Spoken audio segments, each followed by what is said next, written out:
Hey teacups, it's your girl Monica. Welcome back to the All About the Tea channel. Joining me this evening are teacup affiliates, Plez. Hey Hey, Plez. hey. Hey Schoolboy. Hey Schoolboy. Hey. And the bishops and the Hey. building. All right. We are back. Okay, back to back like that. Okay, first and foremost, if you're not subscribed to the channel, I need you to hit that subscribe button down below.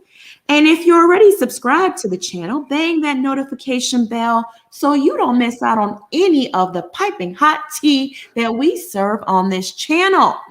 Teacups, let's do a sound check because I know I had some technical difficulties on Friday. How do I sound? The panel, do you want to do a sound check? Let's also, you can do a sound check as well, Plez. Mic check, 1, 2, 1, 2. Bishop. Can you spit that verse one good time? Okay, all right. Now, Schoolboy. Hey y'all. How we coming through? Let us know. Give us a thumbs up or a thumbs down. Let us know if you can hear us because I'm trying something new today. I am plugged directly into the router at the suggestion of one of the teacups who recognized what the problem was. She said, Monica, it is not the mic. You need to, it's your Wi-Fi. It ain't no good. It ain't shit. So plug into the router directly. And I'm like, okay, I'm gonna try that. Okay, y'all let me know. Y'all let me know. Oh, we're getting the party started early. LaShawn, well, thank you for this super sticker. We appreciate you. Thank you. Okay, all right. Got a crowded house. Let the people get in here. Yep. Okay, thumbs up. The episode was lit. Hear you loud and clear. All right. Yes, God. Wanda is definitely extra. I like Miss Wanda though. Good God, she makes that show, child. For me, anyway. So, teacups, on the agenda this evening, we are recapping Love and Marriage Huntsville. Kimmie goes off on Miss Wanda and LaTisha, and Martell threatens to beat Mel's brother's ass. Okay, let's get into it.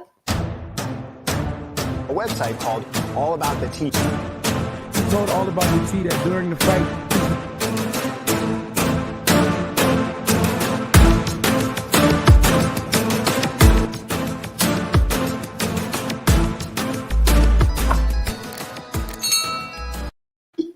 Miss Gina Smith said, maybe I need some wine for this tea. Child, I need a bottle right now, too. A whole bottle, too, not just a... All right, y'all. So the episode starts with Martell and Wanda, where it left off, back at Kimmie's son's graduation. And they're still scrapping, they getting ready to go to blows and stuff. And LaTisha comes running over and pulls her mother away. And Destiny pulls Martell away. Now, last week, I didn't touch on this, but I want to. Did y'all see how Martell wrapped his arm around his arm around Destiny's waist? Did y'all see that as they were walking away? I don't know if anyone else picked up on that. Comment in the chat and let me know. Because I was just like, okay. I mean, of course, I don't think she's doing anything, but Martell is just such a sneaky little freak. Any way he can get his little feels in, he will. So anyway, y'all, Miss Wanda is on go. She is on ready. And she's like, no, Tisha, I need to talk to Mel. So she go running over to Mel's Range Rover and she like, Mel, did you hear about the stuff they saying on social media? And Mel is like, Miss Wanda, no, I haven't. And I got to go. Rolled up the window and pulled off. She got to go. Okay. She don't want no parts of it. She don't. But you know what I love about Miss Wanda? Love her or hate her, she is doing what the producers need her to do, okay? Good God. She is bringing the entertainment to the TV, and I'm here for it. So back at the table, Wanda calls Martell out for calling her a bitch, and not one of the adults at that table says a word or comes to Miss Wanda's defense. Martell denies calling Miss Wanda a bitch, and Kimmie pipes up and goes in on Wanda about the event not being about her, and she wasn't even invited, and blah, blah, blah. Kimmie goes off about this being an event for her son and Wanda needs to behave herself. They get into it. Then Marceau says something and Wanda tells him to shut up. It's a mess. Please sound off on that scene. It was a hot mess. And I don't think anybody at the table should have spoken up. When you aggressively go at somebody else and call them a B word, he was right. He wasn't lying. He didn't call her a B word. She said, you acting like one, and he said, well, you are one. He just said one, whatever one was. So I wouldn't have stepped up or said anything either. I also wasn't gonna step up or say anything because it was Jalen's graduation party. And if she had not been there, now no, we wouldn't have had this great television. But I did feel kind of bad because the young man did not get to have his party. His graduation has already been ruined by COVID. He couldn't walk down, and get his diploma and show off for his family. He couldn't hop. That's why him and Maurice were out there hopping with their graduation caps on to try to recreate the feel of what Qs do when they graduate. So I felt bad for the young man. The fact that Wanda was still so tone deaf in this is not the place for this. The fact that she still kept pressing, Martell, I want to know about this baby. Ma'am. Read the room, ma'am. Read the room. We're not doing this here. This ain't the time nor the place, Wanda. So yes, I call wrong on both sides. Martell was wrong for running up in her face. First wrong was Tisha even inviting her. Second wrong was, Martell, as soon as he heard his name running up in Miss Wanda's face, she can say whatever she wants to Mel. But part of me feels like she did want to impart wisdom as an elder. Part of me also knows she was just being messy. No, she's being messy. But I do think a part of it was concern.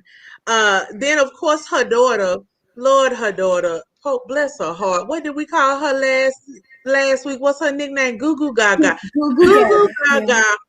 Full on Goo Goo Gaga. Full on only child syndrome or whatever that was. Where are you going after her? You are not her mother. Oh, girl, you so threatening. Yeah, she hates Mel. So it was like, leave Mel alone. Girl, you don't want your mama to talk to Mel or nothing. You just so hurt. Oh, Lord, that girl. I had to Google it, y'all. She is 38 years old. Could never. Oh, Jesus. I hope she 82, 38, and she wasn't born in 83 like me because I couldn't claim her. Kimmie, I'm always team Kimmie. She was right. Oh, yeah. And she was right to speak up for her son. They, Wanda and Martell, both of them together, destroyed her son's event. And I loved how she picked up and got her cake and left them sitting right there at the table.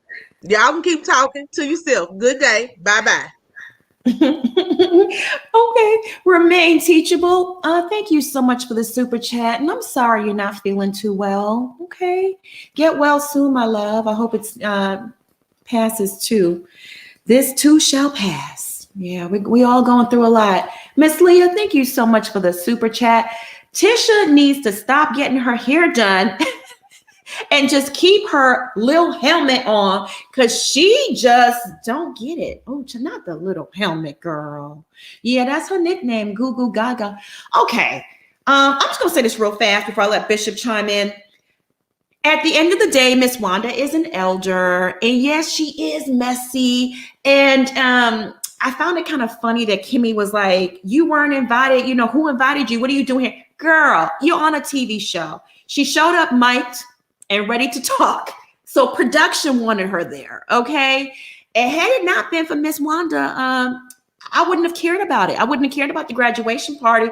No offense to Kimmie's son. I'm so happy that he got a little get together because graduation was canceled, but I wouldn't care. I only love that scene because Miss Wanda was there stirring the pot and acting a hot fool and made it entertainment for me, had me falling off my chair. Bishop, sound off. What are your thoughts on that scene? That scene was everything to me. Miss Wanda and Martell got this show rocking and rolling. Yeah. Without them two, Yeah. there would be no show. Everybody else is a supporting cast. Miss Wanda told Carlos King, baby, I'm gonna show you how it's really done. And this is why it's for real. This is why I like this show better than Bell Collective, because again, the difference is that the folks are glued together. They know each other. It's in sync. And that's the thing I like about this. Even though that production put them in the same room, but these are real reactions that you're getting because it's really happening in their lives. And the thing is with Goo Gaga, she just needed some time to speak. She's like, is it my turn to talk? She finally had a moment, and she like, she act like she's so ditz because they were yelling already. And then she like, oh, I didn't know anything was going on out there. Your mama got up and said, oh, I need to go talk to her. You knew they was going to jump off. Well, apparently she didn't know because she's a little dense. And then Goo Gaga Jr., which is Kimmie's son, he's an airhead. I'm sorry. God bless his soul. You called him Goo Gaga Jr. Oh my God. Oh my goodness. Let's scratch that. He's not Goo Gaga Jr. He's airhead. And I'm sorry, the little bimbo didn't understand what was going on through the whole thing. Y'all see his face. He looked like he didn't want to be there. He didn't know what was going on. It was a party for his parents. Let's be real. It was for his parents and their friends. Because none of his friends were there. You know what I mean? There was nobody that was his age there. So it was like, this is a party. That was a party for Kimmie and her friends. Yeah. Right. And for it was really for Maurice. It was really for him, honestly. And so my thing is this, Miss Wanda, that was none of your business to be in Mel's face. And secondly, I understood why what's his name? The guy that acts like a woman. What's his name? Martell? Sorry, not a woman. That's an adult female. He act like a girl. So so him, Martell, the thing is with him that's irking me. Like, I understand why you're mad at Miss Wanda, but you didn't have that energy when you walked in, when you seen her. You didn't have that energy until she said your name to your ex-wife, soon to be ex-wife. So that lets you know that you're full of it. Because as soon as you would have saw her, you would have said, I need to talk to you. He would have pulled her aside before it even had to go that far. But he likes drama. He I don't know what's going on. Maybe it's that, time of the month for him, So, we got to give him a little grace. Maybe it's that time of year for him. We don't know, But we shall see.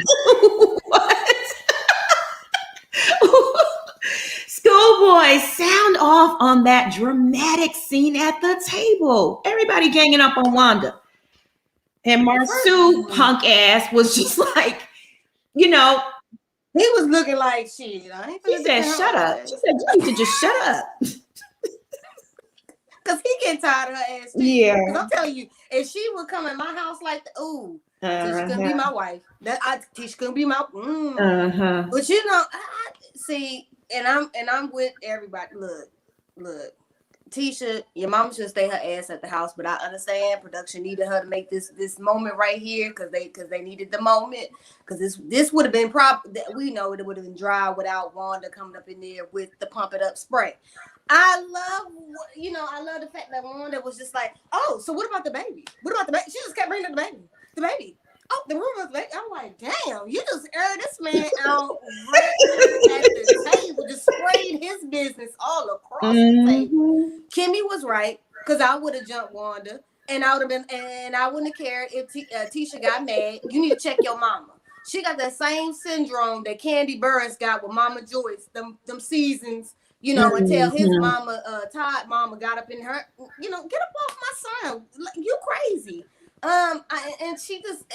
Tisha acts like she need a helmet. She acts really, really just like mentally delayed. And I don't understand and I get it because somebody said earlier, oh, well, she got an MBA. I know a lot of people that's smart but they don't have common sense and the thinking and the duality. They're really great in books, but just it's not there. And and Jalen was sitting there like, are we gonna stop filming soon? Like, I'm just here. He does seem a little either that or he's very nervous in front of the cameras. And it's just it's looking the cringe worthy. And I got another question. What happened to Monster? I thought he was living with them. I don't know. They diverted by that this whole season. But anyways, back to the maybe he's not allowed to film with them or something. I don't know. It must be. But it's just Wanda, and then you didn't know you didn't have to go over the mail. And if you really had something to say to her, why, before that woman rolled up her window, was you talking about the baby? If it was something that you really wanted to instill as wisdom, you would have said that. Wanda, your ass was being messy, okay? Just admit it, you was being messy. You was not trying to, and I'm like Mel. Mel just need to keep rolling up that window in that Range Rover and almost running people over because it's always going to be some mess. It's going to be some mess. Wanda was messy for that, but hey, I'm here for it. You're right about that. We see what's her name? We see Mel always in a Range Rover driving up. I like her this season. The window. She's like, I ain't got time for it. I'm liberating. The window go up and she says she only here for Destiny, maybe Kimmie a little bit, and her family. That's it. That's it. And a check. If it ain't a check involved, she ain't there. I don't blame her. I do not blame her. We see her more in the confessionals than on the actual show. Yeah, you can tell she's kind of like itching away from it, little by little. Well, she wants to avoid Martell too. So if he's in the scene, he just wants to film with her to agitate her, and so she could blow up. And she's on to him. She really is, and she's not real friends with these people. That's the other thing too. So. It is for a check, but still, Mel and Martell's marriage drama is enough. I don't need anything else. It's real. It's real, so we can relate to it. And I'm all in. Okay, 110%. I'm all in because they're giving us the real. It's not fake. It's not manufactured. It's not producer driven. It's okay. Can you two show up at this place at this time and have at it? They don't even have to tell them what to talk about. Just talk. So yeah, so it's good. It's really, really good. All right, y'all. So after that, okay, we're gonna keep this thing moving. So the next day, Marceau, yes, and I know it's Marceau, just for the people in the back. I understand, I know. But to me, it's Marceau. Marceau and Kimmie meet for a messy lunch, okay? Oh, I used to really like Marceau. I'm over it. Like, he really disappointed me with this damn lunch. He hates Miss Wanda so much that he met with Kimmie to try to push Kimmie into banning Miss Wanda from future events. It's like, oh my God, messy, just messy. So he wants to talk to Kimmie and get to the bottom of what happened, rehash the events of the graduation lunch. And he wants his wife to check her mom. And he ends their lunch by saying he plans to talk to Tisha and Wanda. And, Kimmie is very stern and everything. And she doesn't agree to banning Wanda entirely, but she feels it's something that needs to be addressed. Please, let's dive into it. What were your thoughts on that messy lunch? I'd be damned if my husband did some shit like that. But go ahead, girl. Well, girl, so this is what I was trying to tell you the whole time. Marceau has some redeeming qualities about himself. Honestly, in the relationship, he's always the level-headed one. He told Tisha last season when she showed up at Mel's event all uninvited that she was wrong. He has repeatedly told her that she needs to put her mama in her place. So he's consistent on that front. He's about image. He's a businessman. He knows that how the show reflects to other people who he want to get business from and build buildings for in Huntsville. He also knows that he wants to keep being on television. So, sooner or later, like Schoolboy said, it is very much Mama Joy's vibes. And so eventually, yes, I like Wanda in terms of like, laughing and getting a good kiki from the show. But in real life, I wouldn't deal with her either. I would refuse to film. She ain't coming to my events. Now, whatever her daughter and son-in-law have, that's one thing. But she ain't invited to nothing over here. You ain't finna leave my stuff in shambles that I done spent my good coin on. No, ma'am, Pam. That's your mama. You got to deal with her and respect her. I do not. I would be nice, and try to reason with her a few times, but they've done that. Ain't no reasoning with Wanda. She want to be loud and controlling and domineer everything and everybody the way she domineer little goo goo gaga. Not over here, ma'am. I'm a fully grown woman. You don't come telling me how to run my business and handle my goings on. Anyway, Marceau was trying to be the peacemaker, which he always does. But in trying to be the peacemaker, he also throws his wife under the bus. And what I didn't like about it, which we see the effects of it later on, he didn't even tell Tisha that he was doing this. So he went on his own volition, then brought it back to Tisha as if Kimmie was the one who brought it up her mother, and she didn't. As Kimmie said, I've already told y'all I can handle Wanda. I don't need no team. I don't need to call you or nobody else about Wanda. So again, it just felt like another production thing, but also Marceau trying to smooth things over with everybody, which is what he always tries to do. He tries to toe the line and walk. Right. Yeah, very well said. Yeah, absolutely. Electric Eat says, why do you hate Kimmie so bad? Hey, I don't hate anybody. That's number one, child. I'm too grown to hate anybody. She's just not my favorite. I'm an energy person, and the energy's off with Kimmie. There's the vibration is not fluid, if you know what I mean. You catch my drift? Mm-hmm. Okay. Bishop, what are your thoughts? Same? Do you feel the same about Kimmie? The vibration, the energy's off? I mean, what are your thoughts? First season, I felt that way. This season, I'm getting the more softer side of her. Oh, this is the softer side. Okay. Yeah, softer. Because now when I compare and contrast, when I watch some of the shows on first season, she was too, it was too much. But it's going to occasionally keep coming out because you can't change overnight. But I do understand what you're saying with the vibe with her. Like it is awesome time. But this episode, she was the MVP. You liked it. Okay.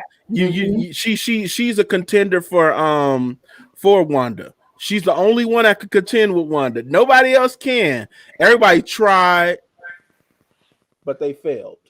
Okay. So it ain't no winners in that except with Kimmie. But my thing with this is like he shouldn't have met up with Kimmie and then threw his wife under the bus. He should have talked to his wife first, then talk to Kimmie and say, if you don't get this squared away with Kimmie, I'm going to talk to Kimmie myself. And he should have apologized to Kimmie for what went on with his family. And he said, but my thing is this, like, banning Miss Wanda, I'm a little different. I like a little train wreck here and there. You know what I mean? As long as it ain't got nothing to do with me, you could train wreck anything else.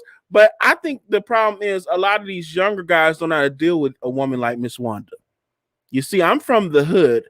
A woman like Miss Wanda, how you tame that beast, is by complimenting her and keeping her in the corner and just showering her with compliments, because they love when younger men do that. Like, Miss Wanda, what you do with your hair? Girl, you look good. Oh, what you think? You think that look good? You're like, yeah, girl.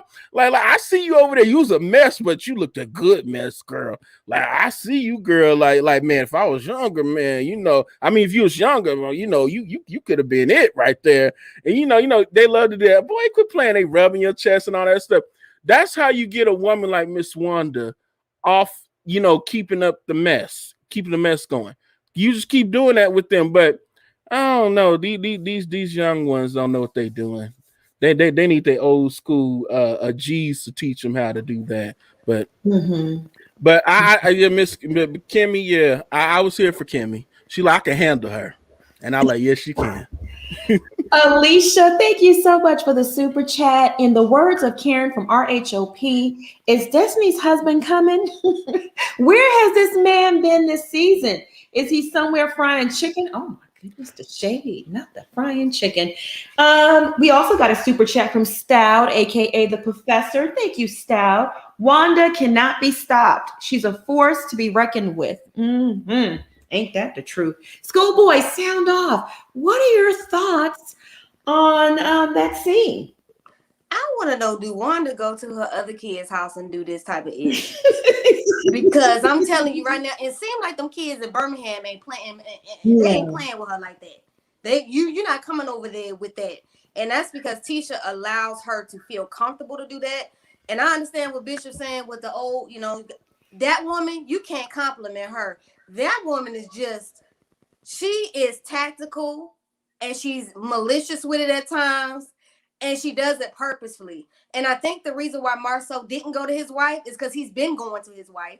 It ain't working to go there, so I'm gonna go over here, and I know she gonna get it together over here, because she's not gonna take it, like my wife is just gonna take it. And when he tried to come back and talk to her, and even when he tried to talk to Tisha, it just be like she be somewhere out here. Her mind just be out here, and she's just so emotionally immature, and she's just, I don't get it. Like, you don't see that your mother is a problem, and that's the thing. And I get why he don't come home and he work late and all that, because he avoiding that woman. That woman got too much time on her hands. Don't she got a boyfriend and a husband? You need to go deal with that, because you need to get your mess together, trying to air out old boy on his drama. Man, you need to take the pump it up spray in the car you came in and go back down there and deal with your mess. But she don't have. No, she don't need to do that. She needs to stay on she needs to stay in Huntsville. I needed to stay right there. And I just like, damn, Wanda, you don't got nothing else to. Oh, okay, but I get, he was messy. It was kind of, it was like a girl, like. Carlos King love Miss Wanda, right?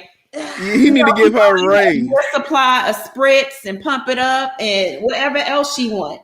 You know what? Marcel's a better man than me, because I'm gonna tell you, I will check my mother-in-law. You may be my elder, but what you're not gonna do, you're not gonna come up in my house and wreck and shop. I love you, but you can.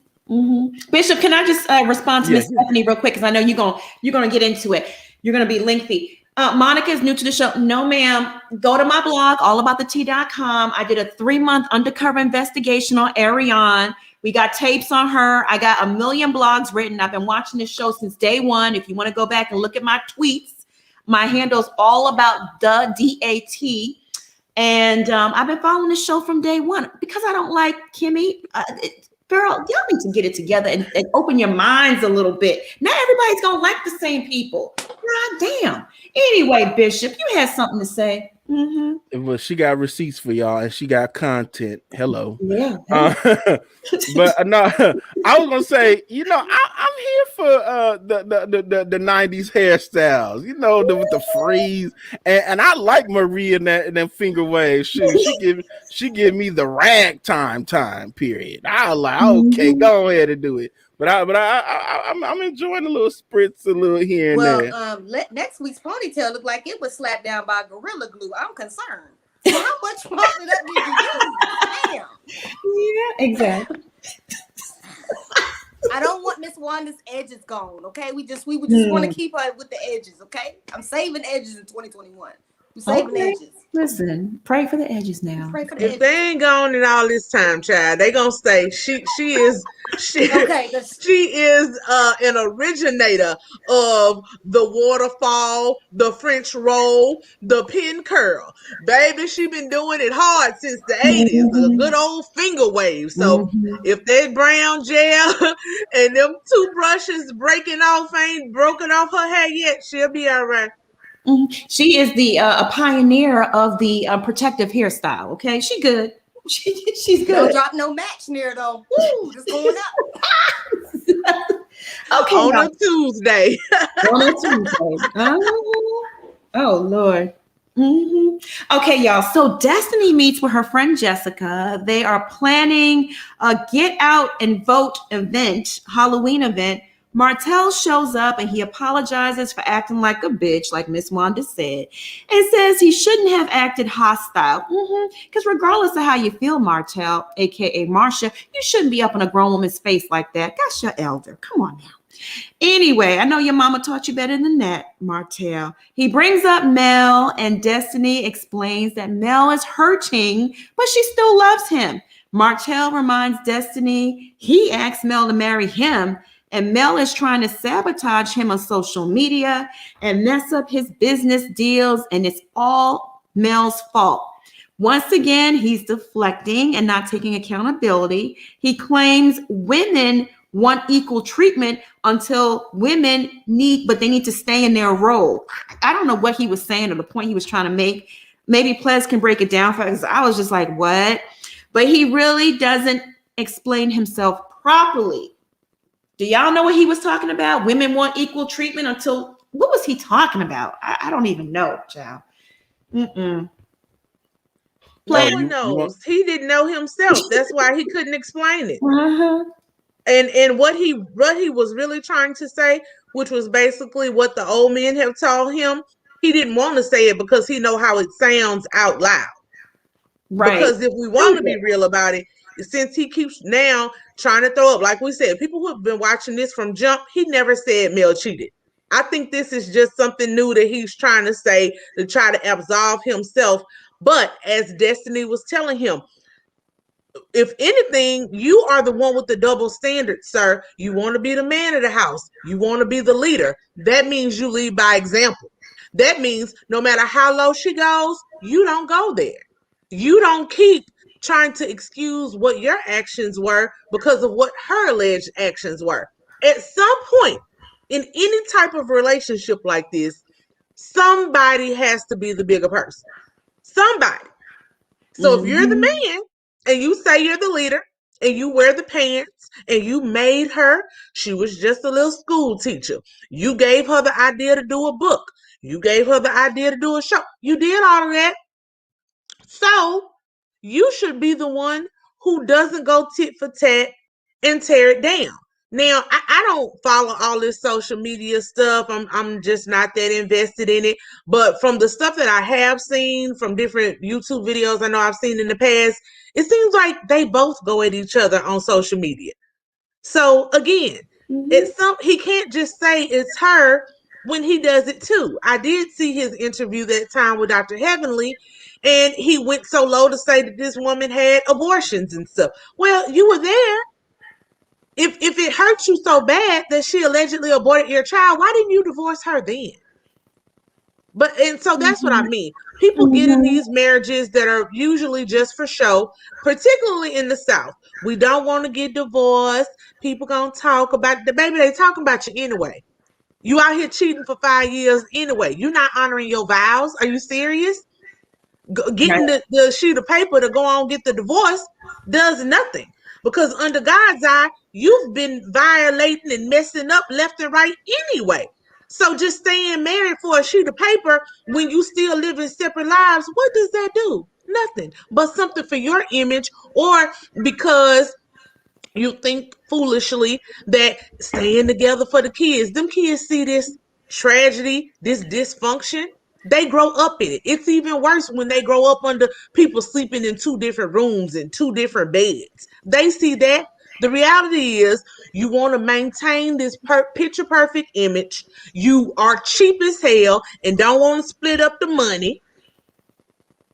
And you want to try to save face. He couldn't even give his own list of what a woman should do, what her place is, where his wife messed up at. And that was the issue. Like Destiny said, well, you the one complaining, so tell me what's wrong. Tell me how she stepped out of her place. A woman wanting to be paid equally in business has nothing to do with anything of what he was saying. We should be paid the same in business if we're doing the same job. Yeah. LaShawn, thank you so much for the super chat. Lips to the back of the head, I tell you, girl. Yeah, right. Diva Teal, thank you so much for the super chat. Just dropping some love. I enjoy all of you. We love you too. Bishop, what are your thoughts on Martell's mumbling about a woman's place but couldn't explain himself? I was like, what? I rewinded a couple of times. I said, I can't deal with this shit. This is just too much for me. I'm too old for this mess. Anyway, Bishop, what was he talking about? Like what Ples saying, he heard from some of the older men, and he's a little touched in the brain too, y'all. Y'all can kind of see it, can y'all? He a little special too. But you know, he's manipulative. He's almost like an R. Kelly, but it's a little bit smarter. You know what I mean? Can read and write. No, it's a little different. but you know, but it's just he didn't explain it. My thing is, this is how crazy he is. Let me tell y'all this. He does 50-50 in his household already, right? He gets the kids up, make breakfast and all that other stuff. So I'm like, you're not really that traditional. So you're more modern. So how are you going to try to throw traditionalism on it? And you're a modern type of guy. You know what I mean? You're good with taking care of the kids, stuff like that.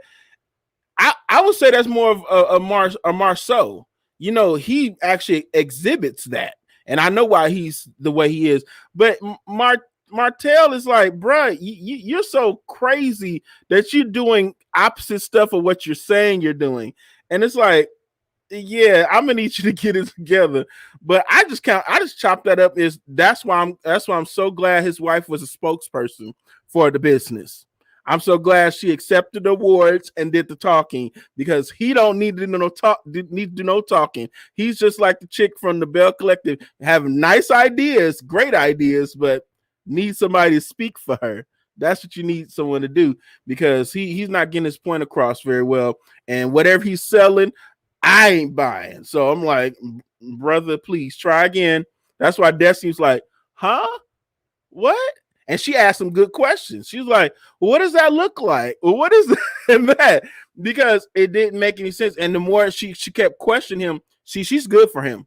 The more she kept questioning him, he kept saying, you know what? I'm just going to go. You know, he's like, I'm not even going to explain it. Just forget it. Right. She was like, well, just, break it down for me. He goes, I'm not going to waste my time. Okay, Martell.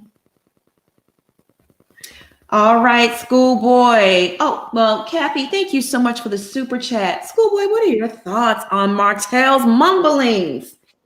Give him some blessed oil and just, get all that them spirits up out of him. Sir, you either want to be traditional or you want to be modern. Can you pick a lane and sit your ass down in it? Because we tired.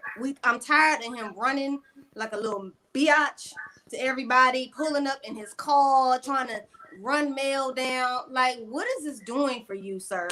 You about to pop out of the shirt because it's so tight.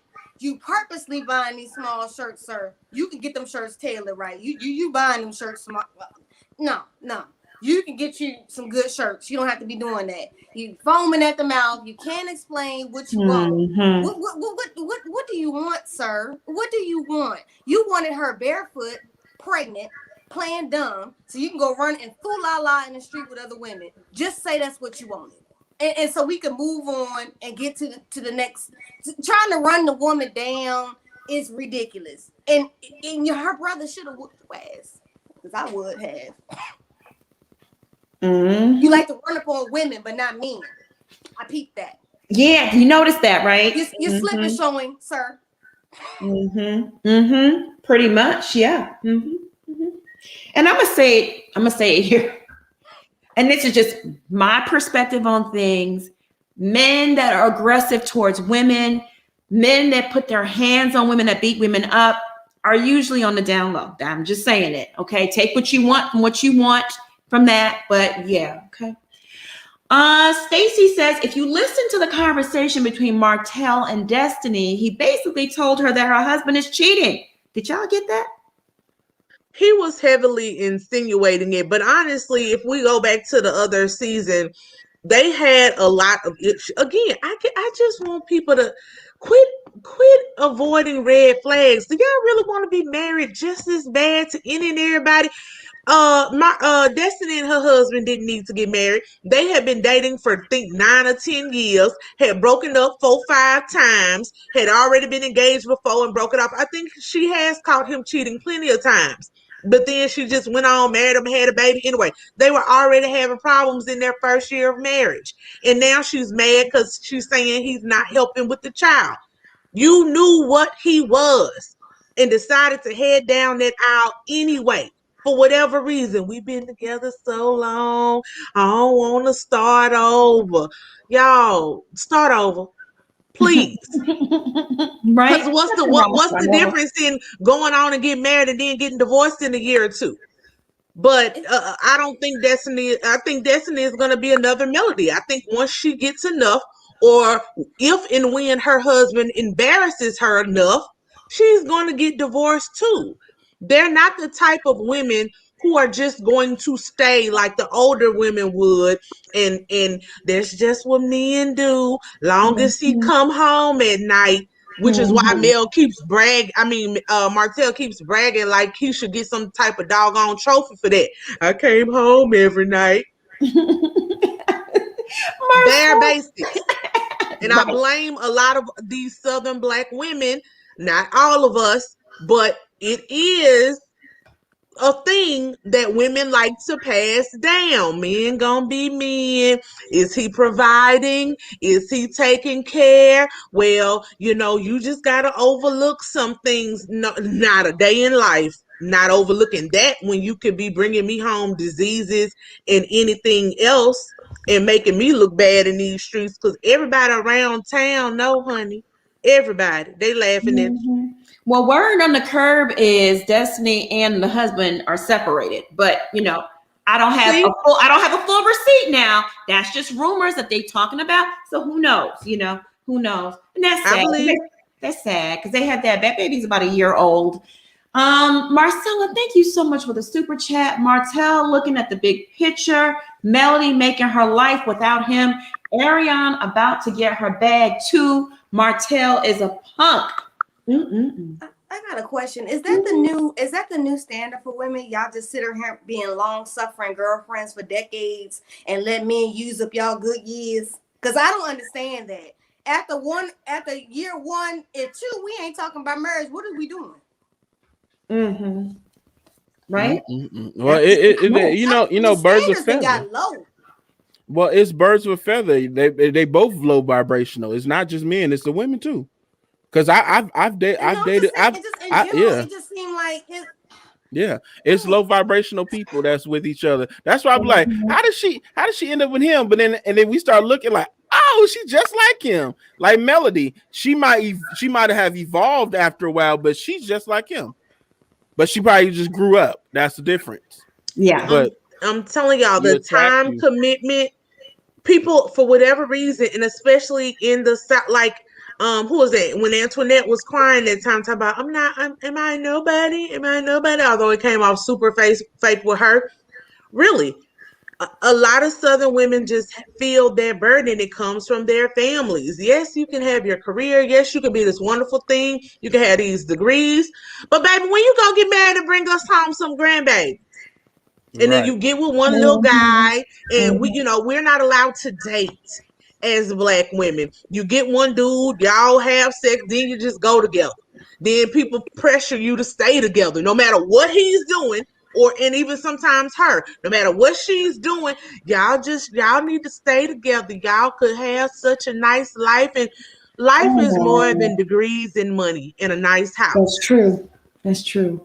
Fact. It's just the old folks don't want people to break up. They just want to, they want to keep the family together. I get it. I understand. But we are playing musical chairs as a group of people now. We just hop up when one little problem hiccup come up. We done. I'm out. Like, no, you need if it's something you can work through it. But some people just got this mindset I could just up and leave just randomly. It's like, dang, you didn't even give it time to work out. Well, you shouldn't up and leave in the beginning. Stop laying down quick in bed and have conversation. You would see that, so you don't waste your time. Right. Exactly. Person. Yep. Exactly. Mm-hmm. It's not just, you don't leave at a random argument. Nothing is going to be perfect, but you also shouldn't stay and take care of anything. Cheating for me isn't necessarily a deal breaker, but if you're consistently lying, if you're not owning what you did, and if I say, okay, let's go to marriage counseling, and you say no, I'm gone. And if you keep doing it, that's why I always say, I'm not saying all men cheat, but I will say being a woman from the deep South, it is very common for these people's granddaddies, daddies, whoever, to have had outside women, outside children, and it was just a normal part of life. So when someone is born and raised into that, they think it's normal. And if they don't do the work themselves to push beyond that, they expect their women to handle it because that's what they saw their mamas and their grandmamas do. And that's not right, and it's not fair. So I'm an advocate. If a man is cheating consistently, if he is verbally, mentally, physically abusing you, actually the Bible tells you those are the instances when you should and can seek a divorce. Yep. So, but no, we fight, marriages go through ups and downs, and one day you're going to like the person, and the next day you won't. So no, but certain things, yes. And to that extent, that's why Destiny and LeBaric shouldn't have even got married. They had those issues prior to marriage. They chose to overlook them. Beautifully animated. Thank you so much for the super chat. A man has up to a year, depending on how we flow, to see if he loves me, and another or less to propose. Good points. Blushes sweetly. I like that name. Thank you so much for the super chat. About Wanda, I don't feel sorry for her treatment because she's comparing Mel's kids to her light skin, long hair grandkids. Horrible. Okay. Oh my goodness, y'all. Let's keep this thing going. So, fun part. The fun part. Over at LaTisha and Marsu's house. Oh, Lordy. Okay. They're discussing Wanda moving into the Scott estate. They're building this mansion on their 1 million acres of land. And Marsu wants her to have a cottage on the property, but Tisha wants mom in the house. She wants her in the basement.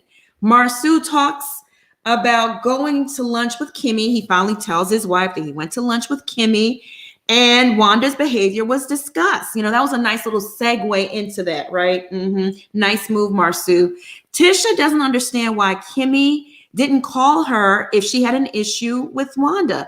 Tisha feels like Marsu is taking Kimmie's side. Marsu then breaks the news that Wanda is barred, that Kimmie is barring Miss Wanda from all of her future events. Kimmie is hurt and she feels, Tisha is hurt and she feels like Kimmie is not a good friend. Then Marsu pulls Goo Gaga, in close, and he speaks to her in a very soft voice about throwing friendships away and, the value of friendship. And all I could think of was this face. Messy. That's all I could think of. All right, y'all. Let's dive into it. Bishop, what are your thoughts? What are your thoughts on this? I agree with him.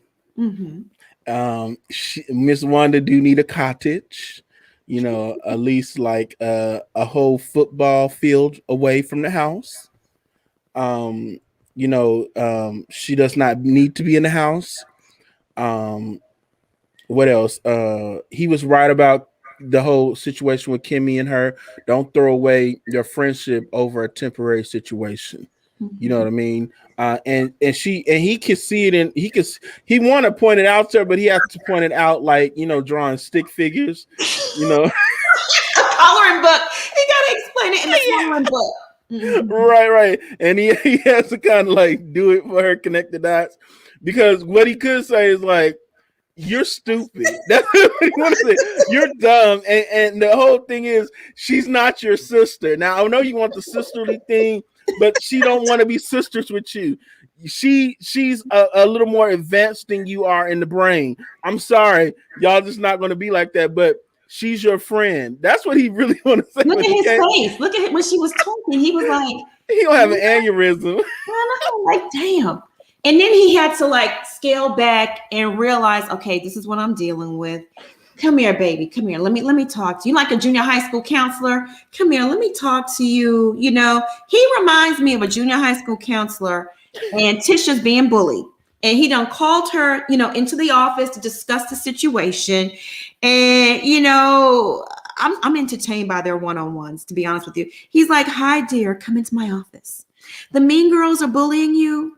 Listen, dear, in life, friends are like good books, few and well chosen. Don't cry. It's going to be okay.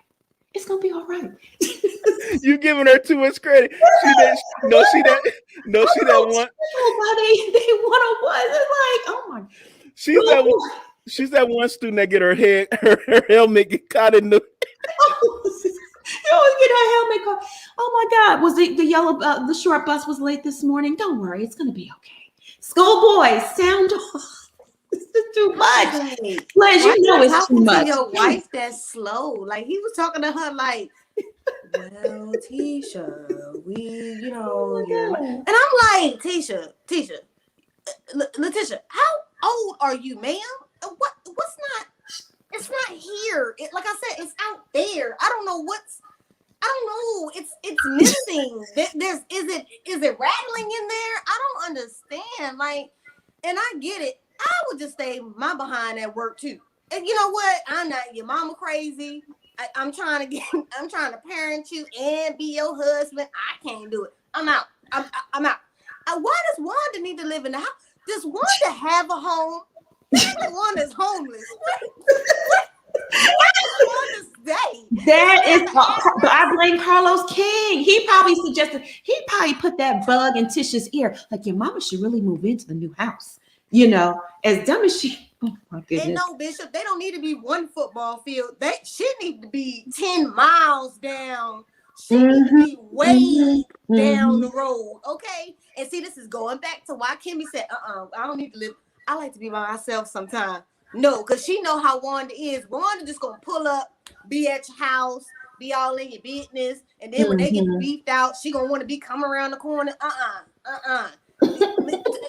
Marcel, and I'm not excusing this, and I said this earlier on my Twitter. I'm not excusing it, but if he cheated, I would understand, because between that mama, and having to parent and be your husband, that man is exhausted, and take care of all them people. It's a lot. It's a lot. I mean, I'm not no Kimmie fan, but I can see why she don't want to be friends with her. It's a lot. It's a lot. It's too much. It is. Seriously. Plus, sound off on Marsu and Tisha's counseling session. It was quite entertaining, to be honest with you. It was entertaining, but like I said before, he's just super manipulative. He didn't own his own part in that. He didn't relay the conversation correctly. He didn't start it by saying, I invited. He was like, oh, me and Kimmie went to lunch. No, sir. You invited. So I invited Kimmie to lunch to apologize for your mother's actions at her son's celebration. That's how that should have started. He didn't do that. So now Tisha is in her head Little Goo Goo Gaga over there imaginating, with her imaginary friends, making up whole stories. Well, and why would she talk to you about it and she didn't talk to me? Because he asked her, silly putty. He asked her. She ain't just come asking him. He asked her. And then she had the discussion. She engaged in the discussion. But she just sat there with her little, oh Lord, kindergarten place. Said, okay, well, if she don't want my mama places, I ain't gonna invite her no places. And then I won't have her at none of my events. And they won't be at none of her events. Yeah, Girl. that's what it seemed like. Yeah, yeah. It's really sad to see a 38-year-old grown tail woman with a whole husband and 3 kids reacting like this on such an emotionally immature level. I did like how, like I even said about Ken, I like how Marceau, he realized it and was like, okay, wait, no, she's not, because she really was hurt and broken, that she felt like she's losing another friend. But it goes back to her emotional immaturity, that she thinks friendship only looks like, yeah, girl, you right. Yeah, girl, your mama right. Yeah, girl, we don't care if she come and cuss everybody out. She's still your mama. No, ma'am. Like I said, you and Candy can do that, and she'll be y'all mama, but I don't have to deal with it, and I won't. That's just what that is. And that has nothing to do with somebody not being a good friend or not, quote unquote, having your back. Your friend should be able to tell you when you're wrong. And you are wrong for constantly, like Marcel told her, because she got all about that. I'm just always wrong. You always taking their side. No, he is an emotionally mature and rational person who can see what right is right and wrong is wrong. You were wrong for showing up at Mel's event uninvited, knowing you all's history. You were wrong for inviting your mother to a celebration that she was not invited to, knowing the history of her with the people who the event was for. So, I was glad he kind of tried to make her feel better, but I think also some of that coddling is what has her where she is right now. And sooner or later, she's going to need a rude awakening, or she will just be left with her mother and her children, twiddling her fingers, because other people ain't going to be putting up with Miss Wanda all the time. Miss Marcella, thank you so much for the super chat. Tisha needs friends. She's dense. Wanda defends Tisha and say things she can't. Wanda will correct Marcy. I just think she's just a little slow and emotionally stunted. Her growth, something at elementary school, she just stopped growing at that point mentally. I mean, yeah, she has an MBA. That's what she got, an MBA or whatever. But book smart's okay. But when it comes to, dang it, getting an MBA is really not that. It's hard, but it's not that hard. And we don't know if she did it online. We really don't know. I mean, you got to be more specific now. When you say MBA, give me more details. The producers want Wanda on the show for ratings. Absolutely, they sure do. She really, 40 this year. I just feel so bad. How could you be that grown and so childish? Well, you remember the Gorilla Glue girl? She 40. Yeah, that's true. What's in the water? What is in the water that people are drinking? Is it eating up in here? Is it eating all up in here? Something. Michelle Hardnick, thank you so much for the super chat. Tisha should not have invited her mother to Kimmie's event because Miss Wanda is full of drama and messy boots. She's self-centered. Yeah, she is. Yeah. The interracial perspective, maturity not included. Thank you so much for the super sticker. We appreciate you so much and all the love and support that you always show this channel. Yeah, she's in her playroom. Leah, you a mess, girl. She's not the playroom. That's why she wants the playroom is for her. But you see how you try to slide in there to get she was fighting so hard for it. She could have her crayons and her coloring books. Oh my goodness. See how he tried to slide and get some booty, and she was like, "Oh no." I'm like, you need to service that man. So he be getting his. Never mind. Let me get about people's business. Mm-hmm. Mm-hmm. That scene was something else. I hollered that and the opening scene. So anyway, moving right along, Mel visits her brother Marcus.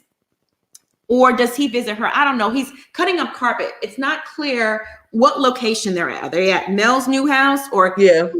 his new house? Oh, it's Mel's new house. Mel. Okay. So he's in town. He's visiting Mel and he's cutting up carpet and stuff like that. And she brings up that messy Martell told the kids that their uncle Marcus likes boys. Okay.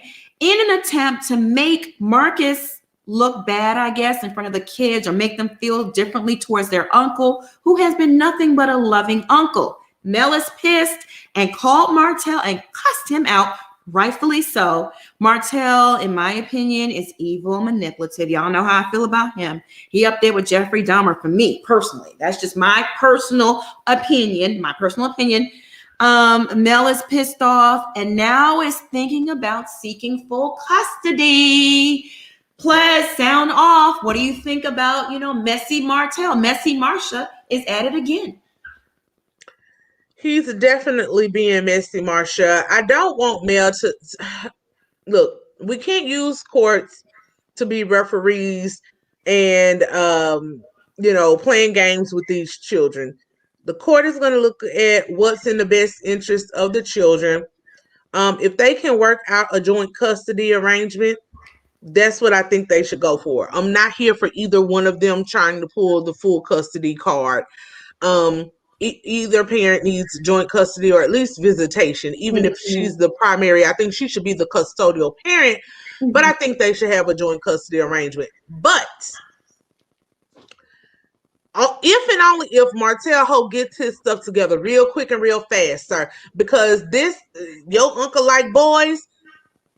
Oh my God. That is the lowest. Every time when I think this man can go lower, y'all, he just scrapes the barrel. He's doing all of the limbo games. He is limber and not in a good way. I just don't like when people use things that he knows what he was doing. Those children, I'm sure, most of them at the age that they are, don't even really know enough about homosexuality for that to be a fruitful conversation. So he was throwing it out there just to play on what especially Southern society and church society thinks of someone who likes boys. His sexuality, their uncle's sexuality, has nothing to do with how good of a person he is, how his heart is, how he embraces those children and helps to care for those children. And as Melody said, he and his husband have been very good to the family and very good to the children. So for Martell to try to poison his children's minds against their own uncle just really shows you the type of character that he has. Even when you are mad at somebody, you should never go this low. And better yet, the brother did nothing to him. He is just trying to attack any and everybody positively associated with Mel. And it's really sad to see. Yeah, well said. Beautifully animated. Thank you so much for the super chat. Too bad there's not a pill to fix common sense. The world needs it. Tisha, Marsha needs to be exercised. Yeah, he needs an exorcism for sure. Bishop, what are your thoughts? I blame Melody for this. And the reason why I'm going to say that is because my sister, as a lot of stuff going on between her and her husband, if her husband or soon to be ex-husband, whatever, said something like that disparaging to me, about me, she wouldn't want to tell me to rile me up to be upset about that. And I get what she was saying. She was trying to tell a story about what was going on, but in a sense, she was being a little messy too. And that's how I that's what I got from it. I wouldn't want to rile my sibling up in a fight that I'm in. You know what I mean? I probably wait till a little bit later till it cool down. Like, that Ned said this about you a while ago. I didn't want to say that because it was a heat of and all this stuff, and I didn't want to get you involved in that. But To each his own. She can say whatever she want to say, but I've kind of felt like she's putting her brother in it, and because Marsha said it, Martell, Messy Martell said it, and also the kids. He's married to his husband, so I'm like, why didn't the kids already had this talk about with what they should already been know about it already. They should already because he's part of the family, his husband. So for that, it shows like a big disconnect, like what Martell was saying. Like he only see them a little bit at a time. So I don't know if she hid her family for that long and try to hide stuff from the kids, but she should have already let the kids in on that's your uncle and your uncle has a husband, which is your uncle. So it's that should already been Yeah. put together. That's how I felt like she failed on that part, because if that's your brother-in-law, you shouldn't want your kids to know who all their family. So to me, from what Martell said, I don't think she bring the kids around that family that much, to be honest with you. And when he said that, it made sense, because ain't no way your kids would not know your siblings. That's true. That's a good point. Schoolboy. I just want to say that, I'm sorry, that's just the history of it. If you go back and watch the show like this, him saying later on, oh, he hasn't been around 14. They didn't know each other. This is like a half brother. They're just getting acquainted. So they haven't been around each other that much and that long. I also think, again, just how Black people are in general, but particularly in the South, I would almost venture to say her and Martell had an agreement not to explain that to the children until they were older. It's a very sensitive topic for you to be trying to explain to a 3, 4, 5-year-old, especially if they don't live in the same city and town. So it's not like every Sunday they over at Uncle Marcus's house. It's just occasionally. So I think it was their right to not to only address it when they had, but at any point, whenever they addressed it, he shouldn't have addressed it to use it as a weapon, which is what he was doing. I agree with that. Yeah. Schoolboy, what are your thoughts? I know you have a lot of thoughts in that head. What's going on? Well, as far as, I've talked about this before. You cannot weaponize people's sexuality to prove a point. That man has nothing to do with what you and your wife, soon-to-be ex-wife, are going through. You cannot do that. And I understand what Bishop is saying. Those conversations. Here's the issue. Black families don't like to have conversations that are actually difficult to have, because they don't want to have those conversations. It's easier to kind of sweep it under the rug and act like it don't exist. Well, if they've never grown up with each other, then of course the kids are not going to know that much about him. So it's all a learning process for everybody. And there's a way you have to introduce kids to that so that they can understand that. And when they're as young as Melody and Martell's kids are, that's a difficult conversation to have. As much as kids are very, very smart, that's a conversation that it goes to levels of deep, deep, deep. So you have to be ready to have that type of conversation, and they got to be mentally mature enough to have that. And I do agree with you. Melody shouldn't even have told her brother that. The problem is that everybody is going to too many people telling what's going on. It's too many people running mouths. If you beefed out with him, keep it between you and him. If you don't want everybody involved, stop telling everybody, because the brother wouldn't have came with that energy, because that's also his spouse too. You have to think about that. That's his husband. You talking reckless. We ain't got nothing to do with that. All I'm trying to do is help my sister get herself on her feet. But you attacking me and mine ain't got nothing to do with that. So I understand his energy on that. But then he should have not allowed Martell to take him there, and he should have stopped his sister and said, hold up, I understand what he said and all that, but I'm not getting into that, Melody. I'm here to help you, and that's it. What he got going on with you, all that back and forth, I don't even care about none of that.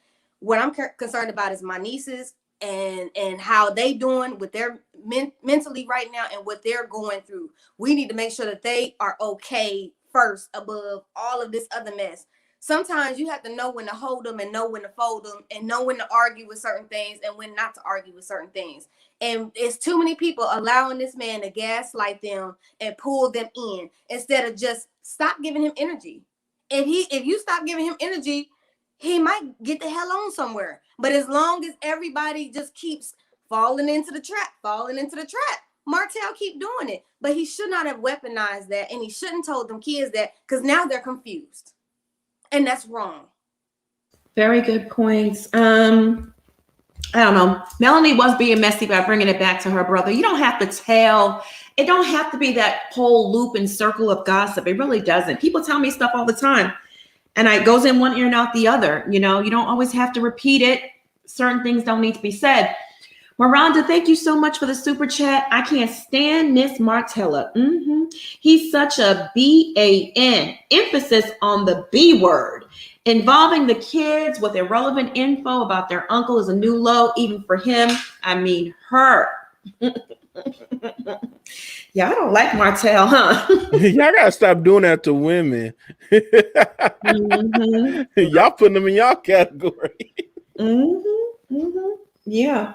I don't know. Melly, I don't know. Maybe she just needs to get things off her chest. I don't know, but it's just too much. Therapy. Yeah. Stop using that. And I'm going to say this real quick for the chat. When you have a relationship, and whether you're breaking up or good or that, stop going to your friends and your family telling about your mate, because that's the problem. That's where it starts, where you have the Wanda issues and everybody having an opinion about your relationship because they're getting one side of the story. There's always two sides of the story, and then there's the middle. There's the truth. So y'all got to stop doing that, because this right here shows all of the messiness. It's too much. Yeah. And Melody, we keep comparing it to Housewives of Atlanta, but it's comparable. We're looking at another Candy situation. Candy always running back, telling Todd what Mama Joyston said. I'm like, girl, is this production? Do you need a storyline this bad? You do not go back and tell your mate something that your family member said, because what Schoolboy is saying is right. I learned that in my 20s. People got to, do some self-work. When you do that, you are creating a narrative in your family member's head, and your family member ain't the one in love. So you're the one over there in love, and when y'all kiss and make up and have your makeup sex and y'all back good, your family's still at the Thanksgiving table mean mugging, because you ain't go back and say, oh, well, he did that, but we made up, we worked it out, we went to counseling. All you hear is the bad part. So yes, and I've never been married. This is just my regular relationships. If you are married, that's between you and the person. Keep it there. Once you start involving everybody else, this is how you get all of these 2 cents. So no, I don't think she should have told her brother. Maybe because she already handled it. You handled it. You cussed him out. Right. What did the brother need to do? Get upset and be passive aggressive towards Martell and get socked in the face eventually. I mean, that's all it results into. And you got to be careful. Look at the muscles on Martell. And we all know he has the roid rage. You never know. He could fly into a rage and could have snapped at her brother's neck for saying what he said, and he would have been in prison, and it'd been Melanie's fault. I don't know. It could be clever editing. We don't know when Melanie told the brother what Martell told the kids too. So that's the other thing. Brittany Applewhite, thank you so much for the super chat. Did Martell tell the kids about the baby on the way? Has he introduced the kids to Ariane already? That's a good question. I mean, the kids have been around Ariane, and I believe he did tell his children about the baby. They have a new brother, sister. Yeah, they know. Sad. I know. Sad and confusing. That's, more confusing than uncle has a boyfriend or a husband is sleeping with a boy. More confusing. Now you have a new sibling, huh? Where did she come from? Mommy isn't pregnant. It's just too much. Them kids are too little. That? And my thing is, he's not sleeping with boys.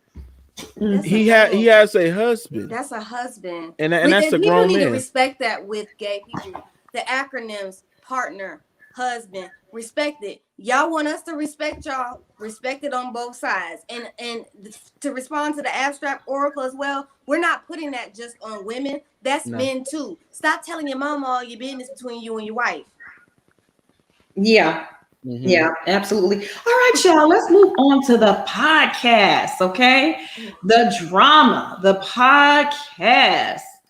This was something else. So it starts off seemingly, good. They discuss mommy topics and Destiny's difficult 3-day labor. I was like, damn, 3 whole days? Goodness gracious. So, yep, they start off talking about Destiny's labor and delivery and other mommy issues. Then it segues into the conversation turns into Marsu and Tisha. Tisha says she was taken away back. I guess that's a term that Kimmie used, taken away back. And as she confronts Kimmie about sanctioning her mother from future events, Tisha is upset that Kimmie would, go to her husband instead of coming to her.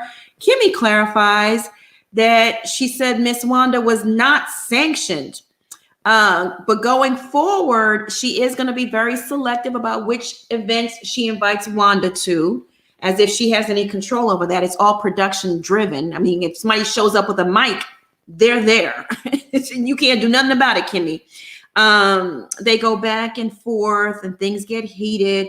Kimmie tells Tisha that Marsu's the one that brought it up and initiated the convo. Oh my goodness. It gets real heated. Tisha's immature. Yeah. Schoolboy, sound off. What were your thoughts on the podcast?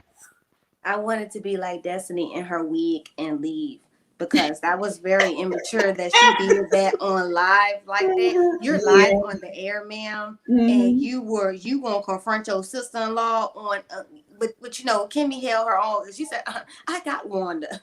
Don't worry about Wanda. I got Wanda. And then when she told her the conversation, she was like, that didn't even happen like that. Right. So once again, telephone, everybody playing telephone, and instead of LaTisha taking her to the side or what? Damn, I don't know, Tisha, whatever. All these damn LaTishas and all this on these shows. For her to sit there, all she had to do was just talk to her off side to the podcast.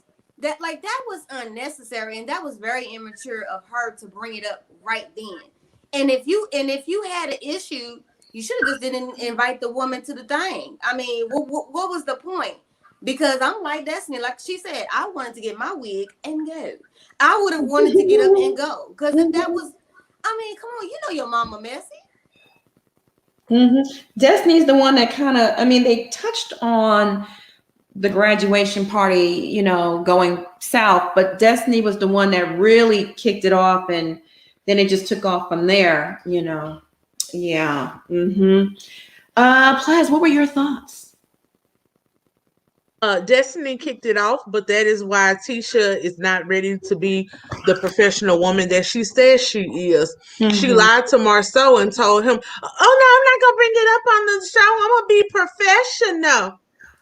As soon as Destiny said one word, she took the bait and ran with it. That could have went on a professional gloss up.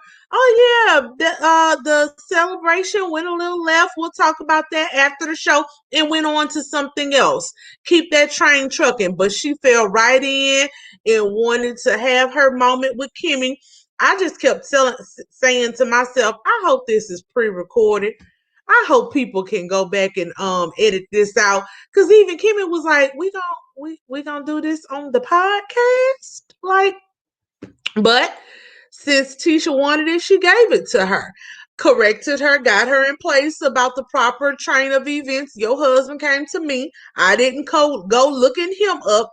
And yes, your mother won't, the things that I have, I'm seriously considering not inviting her to. And even if production showed up, if I was Kim, I would walk off. Okay, y'all, good night. I'm not gonna be nowhere where Wanda is tearing up the scene. I don't want it. I want to see it on TV. But I'm not gonna lie, if I was in that, y'all, I'm like Melody, where I am in my life, I don't have the energy. It's not my mama, and I'm not gonna get engaged with her. So I might sit there and laugh for a little while. But even after that, after about 10, 15 minutes, it gets old. I go out in my nice clothes to drink and have fun and eat and listen to music. I'm not here to hear Wanda yelling and cussing and fussing with somebody all the time. It gets old. It's funny right now, but it gets old and it's draining. So I was glad that Kimmie, one thing I love about, that's really what I love about Kimmie, she stands her ground. 10 toes down, flat footed. She don't care who she talking to. She's not backtracking. And little Goo Goo Gaga killed me trying to use Kimmie's words and got it all wrong. I was taken away aback. Girl, it's just taken aback. Taken aback. That's it.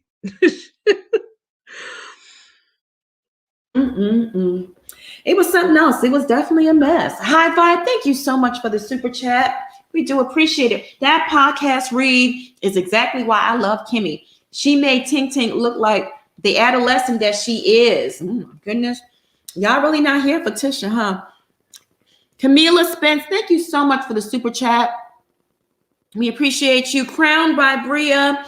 At this point, I don't feel bad for Tisha. Kimmie has her faults, but I feel like she's always direct about how she feels when she feels disrespected. We appreciate you, Crowned by Bria. Thank you for the super chat. And also, I have one more. The lovely Sherry, thank you so much for the super chat. Please, someone help Tisha get on the bus. Why would you bring that up on a podcast? Lori C, thank you so much for the super chat. Tisha lacks self-awareness. Kudos to Kimmie. We often get caught up in explaining our point of view to someone who's committed to misunderstanding it. Ain't that the truth? Very, very true. Yeah, I love how Kimmie was like, we're gonna do it. We're gonna start at the beginning. If Wanda hadn't been there and Tisha kept saying, but then you were rude to her. If she hadn't been there, no one would have been able to be rude to her. It was wonderful. And I loved the bowing out. That's what grown people do. Okay, girl, let's move on. You right. Ain't nobody finna sit there and argue with your crazy self all day. You gonna leave you and your mama alone. Y'all gonna grow old together. Yep. Bishop, what are your thoughts on that scene? That's why I said Kimmie's the MVP of this episode. And she know how to handle and get all these gals together. She's like the madam of the show. So this is the thing about Tisha. She's so immature that she did not take the advice and counseling of her husband saying you need to deal with this before you get on the show. That way it won't feel funny and you want to be professional. Oh yeah, I'm gonna be professional. So you lied. You didn't pick up the phone and call her. You didn't sit down for brunch like he did with Kimmie. The goes to show you that she's not ready to be in business. She just need to be a stay-at-home mom. I'm sorry. That to me, that's like the greatest job she's doing right now. And that she's not dropping the ball is that she's on top of her kids' homework and their quarantine school. She needs to keep doing that. There's nothing wrong with being a housewife. That's a lot of work. It is. And I'm sitting there like, there's nothing wrong with being a housewife. Some people try to be something more than what they are.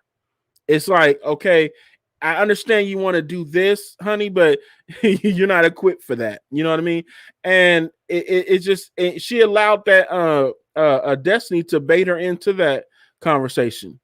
And Destiny was like, I need to go ahead and leave. But I'm like, you started this.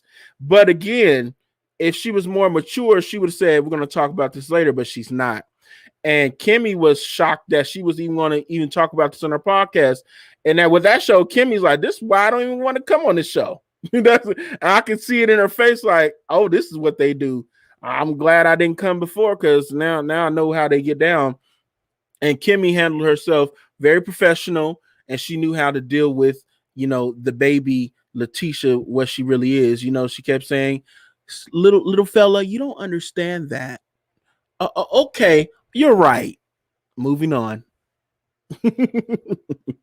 Right? Yep. Schoolboy, your thoughts on the podcast from hell? I said something about the podcast from hell, right? I already gave my opinion, Monica. Okay. You don't have any more opinions on it? You're good?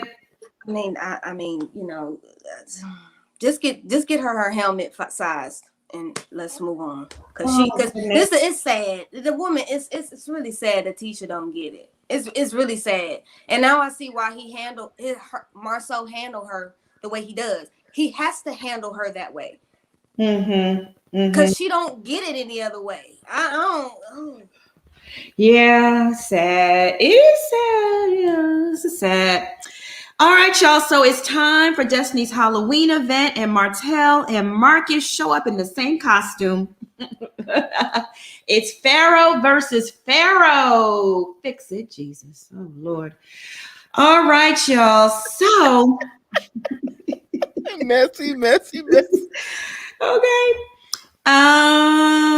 Marcel only chose that costume to show off his muscles because he thinks he's just such an Adonis. He just, whatever. Anyway, Marcia. And the main takeaway from me from this scene is Marcus and Martell getting into it. And their fight starts off with Marcus telling Martell he pushed Mel out of his life. And Martell says Mel wants fame, pretty much implying that the show went to her head and drove them to separate, deflecting once again, as Martell does. Marcus then hits Martell with a TKO, a total knockout. He tells Martell that his kids asked Troy, now Troy is Marcus's husband, if he could be their daddy. And goodness gracious, Martell flips out and threatens to beat Marcus's ass. Okay. Schoolboy, sound off. What are your thoughts? What were your thoughts on that scene? The brother was wrong. Marcus should have never said that to him. You never tell somebody that, my husband, they want my husband to be, their father. Like, you went low too. But you went low because Melody told you that. Right. And so you decided to go tit for tat. See, all y'all childish as hell. If look at all of y'all are childish as hell, because that was ridiculous. The kids were not too far away from this mess. And what if the kids had came and saw that? Like, that was too much. But this is where I saw Martellina, Martella, Marcia, whatever you want to call him, her slip, because she straight up, when he got in the face, backed up. So you don't want a man to try you, but then when you're in the moment, if you was gonna lay him out, sir. But clearly you didn't lay him out. You walked away. Did you walk away because of really maturity, or is because you just are not gonna go toe to toe with another man? Martell talks a big game, and I don't care how much muscles you got and how well you work out. You can still get your ass whooped and you can catch a fade. And people need to understand that big or small, how fit somebody is has nothing to do with the athletic or their abilities to get beat up. I just think the whole situation was childish on both ends, and it just didn't even have to come like that. But when Melody invited her brother, I knew it was going to be some ish. Because she had no business doing that. That's so true. Bishop, what are your thoughts on that scene? Well, I enjoy Marceau when he said, we see who wore the better costume. We see who wore the better costume. He was so messy. He was laughing in his confessional, and he was telling the truth. He said Martell think he could throw anything on because he got muscles, but that costume looked a real low budget, like he said. He said it looked like Marcus actually went to a place where he wanted to make sure it looked together. And then Marcus, his costume of Pharaoh was put together. I started saying, man, I like them Jesus kicks. Where you get them shoes from, fam? I want them sandal shoes. But the interaction between them, it needed to happen. But the problem where I'm upset at is what Schoolboy said. You do not say that about somebody's kids. It's the same thing when he said to Melanie, I'm going to take full custody. That's the same way when you say to a man, my kids prefer someone else to be their daddy than you are. That's where I have a problem at. I would have laid him out, but I understood why he didn't lay him out. See, some people ain't gonna understand this. They think that Martell was being a punk. He was not. His kids were there. And he did not want to lay him out and where they could see the uncle being laid out by the father, and it'll be further scarring the children. Now, I know Martell is messy, but right there, he was smart for that. because you don't want to be in an altercation where they can see their uncle laid out on the pavement, because I do believe Martell would laid him out. When you say stuff like that, that's grounds for fighting words. Because he said if this was anywhere else, we would have fought. And I believed him when he said that, because you don't say that about nobody's kids. Say, oh, they'll rather call my husband their father. No, you don't do that. As much as I'm close to my nephew, I'll never say that to my brother-in-law. Mm-hmm. That is fighting words. Yeah. He wanted to hurt him. And deep too. He wanted to cut so deep. And he looked a little shook, you know. He looked a little shook. Plaz, what were your thoughts on that final scene? So dramatic. It was, it started off playful. So Derek gets on my nerves. I just want to say, the one who's trying to orchestrate this camping trip. He is another production plant that I wish they would banish to the pits of hell, because he is loud and goofy and overly whatever for no reason. But when he took off laughing, saying, "Who is that? Who is that? Oh man, this male brother dressed like Martell." That was funny. And then Marceau, of course, couldn't wait to get his digs in. Talk about it's like two girls who wear the same dress to prom. I saw what you did there, Marceau. Don't do it again, but I see you. Lastly, I want to give the award to production, because they did that on purpose. They gave that man that costume and made sure that it was this much, well, not this much, it was about this much better than Martell's. He had the jewels around the collar. Like Bishop said, he had on the good Jesus sandal to go with it. He was in full Pharaoh mode. And Monica, I actually thought about you last night when I was watching. I was like, Monica said this man on steroids. There was a whole roid rage. He was trying to rein it in, as Bishop said, because the children was there. But baby, he got the stuttering, all that speech impediment that Melody be talking about came up out of him. He was so mad. He saw red. He went to stuttering. He wanted to beat him. He wanted, had those children not been over there in that tent, he would have beat them up. Or I don't even know if he would have beat them up. They would have fought. I'll say that. Because Marcus wasn't going now. Marcus was there. He was showing off his muscles as well. You may have a couple of inches on me as far as height, sir, but I work out too. And I'm here to I'm here to let you know. I think when things are the truth, you should still edit what you say, because at the end of the day, children are involved. Yeah. He used, I do believe the children have said things like that, but because of just how tension-filled and combative their household is. And children do that. When they go to a place that's peaceful, they're like, I like it over here. Can you be my daddy? So I think they've said that. But he only used that as a dagger because of what Melody told him Martell has said about him. And that's why you don't do these things, because it turns into this back and forth, which in this case, the only people that really hurt are the children. So. Oh, sad. Yeah. He went below the belt. He really went there. And you don't talk about people's kids. I mean, it's a very emotional situation. And saying that to him, and then it seems like Martell is homophobic. So then hearing a gay man, my kids calling a gay man daddy? Oh, hell nah. Martell's one of those type of men. So that made him really mad too. That added fuel to the fire on top of everything else. So he looked like he was ready to kick Marcus's ass. I was kind of scared for Marcus. And then Marcus gonna add in, go ahead and walk away after he done walked away. Right. I was like, you too late. Okay. He's like, go ahead and walk away. Oh.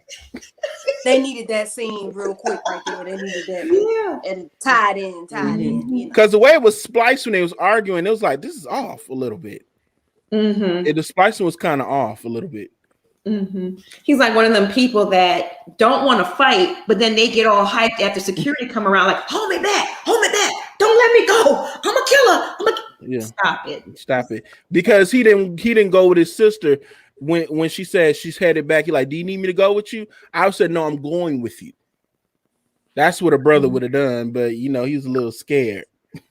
Yeah. Mm-hmm. But I think everybody in the chat saying that's editing the way that looked, because it did look a little off. Like, it's just like they need to get better with the editing, because sometimes it just looks a little off. But I don't think, they both shouldn't have been fighting. That's sad that them kids don't even got no peace nowhere. Everybody just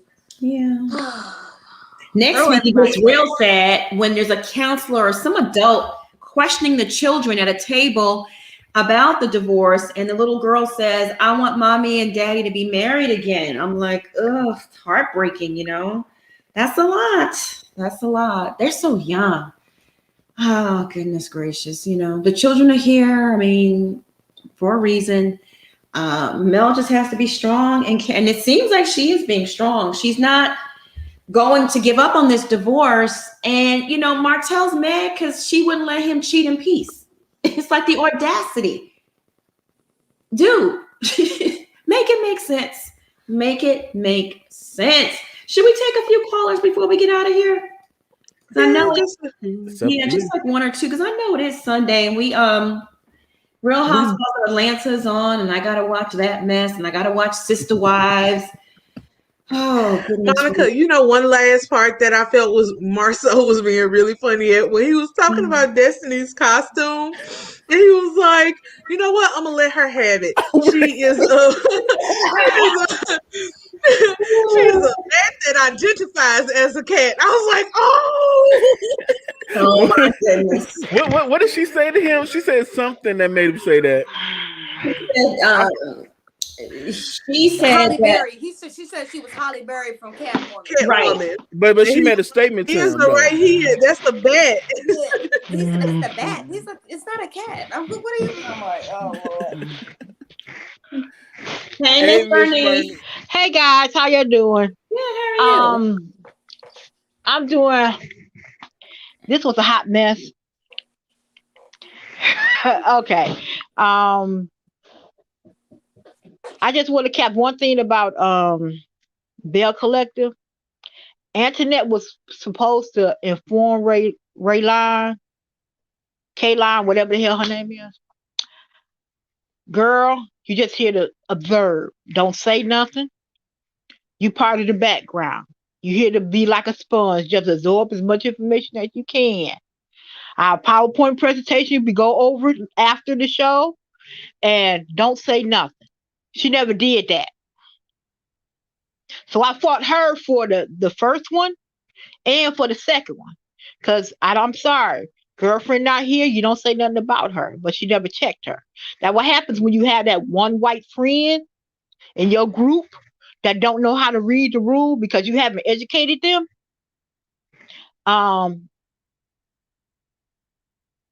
Marceau, I love him, especially when his face, when she said that mama need an apartment in the house, and he said like, He turned into Scooby-Doo. He went, like, no, that ain't gonna happen, boo. That's not gonna happen. No.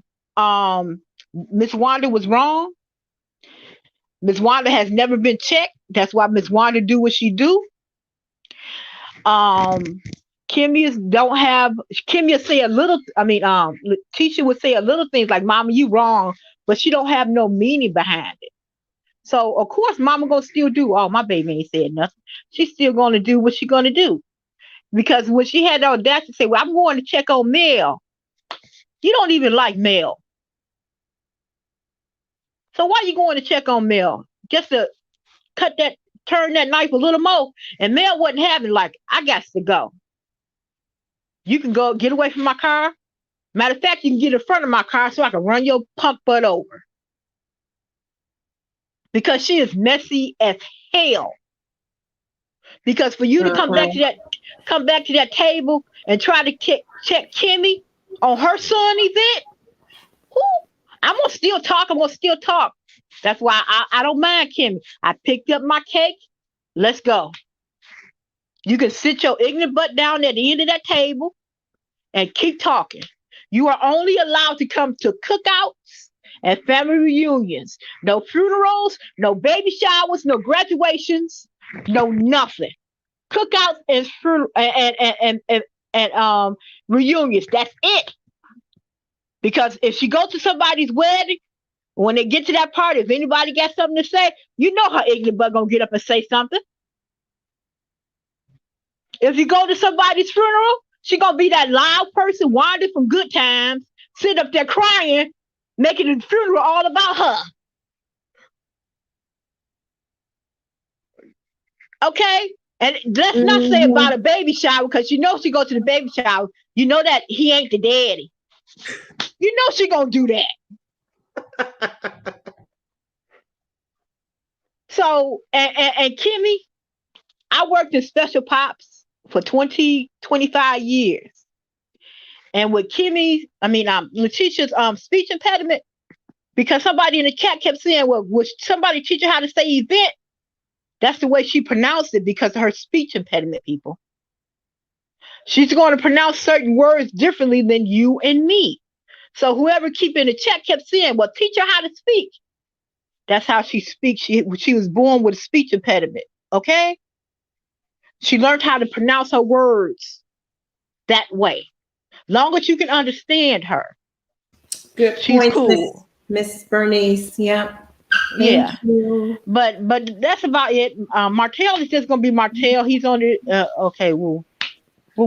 Martell, Marsha, whatever you want to call his B-butt, that's what he is. Okay. He's gonna throw everybody under the bus and then try to clear himself up and try to, well, I'm doing this. You're supposed to do that. You're the father. Right. You don't get brownie points for what you're supposed to do as a father. When I do this, I do that. You're supposed to do that. Because when he was trying to make his point, trying to say, well, you'll find out what the woman's supposed to do. And she kept saying, like, well, tell me. She did a Jedi mind trick on his dumb butt. He didn't even realize it. That's true. That's true. Thank you for calling in, Miss Bernice. Okay, guys. Getting filled up, and we will see you tomorrow, Miss Bernice. See you tomorrow. Okay. Bye-bye. Bye. Bye. ATL Nina, thank you so much for the super chat. The way Marcus was tearing up that carpet, I don't think Martell was just gonna handle him. Okay, all right, he got hands. Okay, all right. AG, thank you so much for the super chat. Let's not forget why the BIL said what he said. Brother-in-law said what he said to Marsha. He was bashing Melody, saying all she cared about was fame. But he was a good dad. Okay. Yep. Good points. We're just gonna take two more calls. Hey, schoolboy mama, how you doing? Hi, how y'all doing? Good. Nice to see you. Hey. Yeah. I just want to tell you, Monica, I'm kind of a background panelist because me and Schoolboy goes over these topics before y'all air. Oh, okay. So some of the nice, wonderful wisdom of words that she gives, some of it came from me. I just want a little bit of credit for that. No, well, okay, all right. Now you are a very intelligent woman, not to mention beautiful. So beauty and brain. I know. I see her hair all laid. Got that bob going.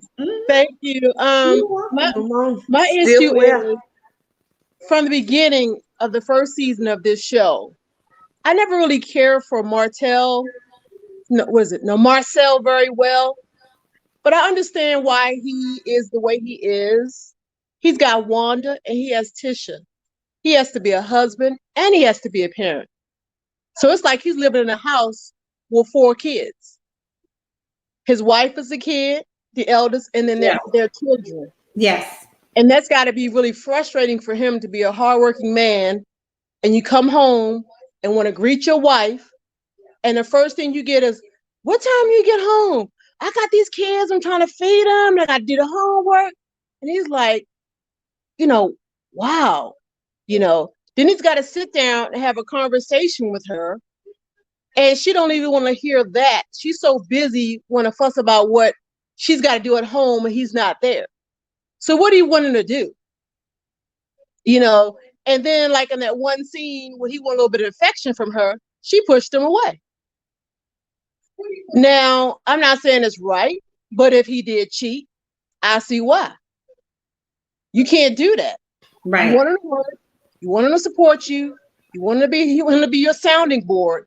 But when he needs you to be a sounding board for him, all you want to do is fuss about what's going on day to day at home. Something's wrong with her. She really does need therapy, you know. And so, in kind of way, I used to think he was really, narcissistic and really had a bad attitude. But the man is going through something. And then you got your mother-in-law on the other end at your house daily, fussing at you, accusing you of things that you're not doing, but yet he's supporting your daughter. And then you got a wife that's supposed to love you, and she won't even have your back against her behavior towards you. So so he's walking around with a lot of stress there to deal with every day. So in a lot of ways, like I said, I got to take it back, being upset with him. I see why he is the way he is. And he's constantly having to check her and reassure her and tell her where she's wrong to calm her down. And then when she says, okay, she turns right around, like on a reunion show. After you had that conversation, she gets right back on the stage and runs her mouth and vomits things. And it just gives the Holtz more and more ammunition to come back at her. So in a way, I'm kind of giving him a pass on his behavior from the past of what I thought about him, because he's dealing with a lot, his wife and his mother-in-law. Then my next situation is, I don't like how Maurice talks to Kimmie's son, because she's raised him. That is her child. My conversation right now is like, where's Monster? Didn't Monster come and live with them? They haven't showed him not one time so far. Where is he at? So at a child at his age who's graduating college, a lot of them don't know really what they want to do right away. Kimmie's raised him a certain way, how she wants him to go out there and find himself, figure out what he needs to do so he can spread his wings. Meanwhile, when she's at work or not at home, he's pulling him to the side every time he sees him, up in his face. What are you going to do? You do this? Are you going to do this? Are you going to do that? That's enough to confuse him on top of what he really wants to do. Okay. And I don't think that's right. I mean, he need to step back a little bit.